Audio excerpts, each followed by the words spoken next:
Hello friends, my name is Jonathan Melton and I am the chaplain here at St. Francis House, the Episcopal Student Center at UW-Madison. Go Badgers! And it is Shrove Tuesday today, which means most folks are in their cars going somewhere for pancakes or some other deliciousness. It also means tomorrow is Ash Wednesday and the beginning of Lent. I want to invite you to read a book with me this Lent. It's a book I'm rereading as part of my Lenten discipline. It's called Silence and Honey Cakes by former Archbishop of Canterbury, Rowan Williams. And it is one of the best books I have found that keeps me honest about myself and my identity, keeping my identity as baptized child of God foremost among all the other competing identities that I accumulate along the way. So a way of sort of stripping back and recentering, and for that reason I find it an especially great book to read at Lent. I hope you'll join me. I'm going to be blogging along the way. My blog is www.thepatienceoftrees.blogspot.com. If you're reading the book, you can find it online, you can order it, you can Kindle it, you can do all those things. But I hope you'll join the conversation. I hope you'll comment at the blog. I hope you'll send me notes with reflections you might be willing to share through the blog. I hope that we can read this book together in a conversation that makes us all richer for it, because if there's anything we know about Lent, it is that Lent is for traveling together and it's for living in the community of faith. So I hope you are engaging in local practices, and if you are local to St. Francis House or other places, I hope you will consider reading this book as part of a connecting of local practices across time and space.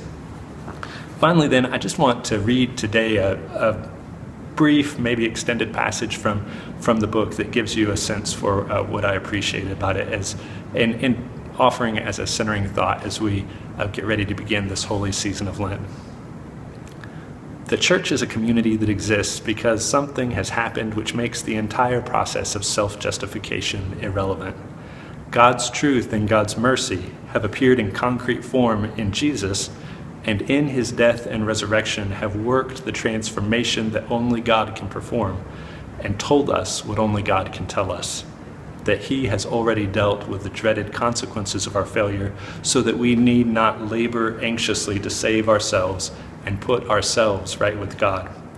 The church's aim is to be a community that demonstrates this decisive transformation as really experienceable.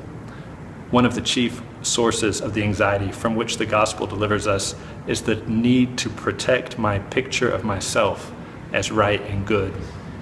So one of the most obvious characteristics of the church ought to be a willingness to abandon anything like competitive virtue or competitive suffering or competitive victimage, competitive tolerance or competitive intolerance or whatever.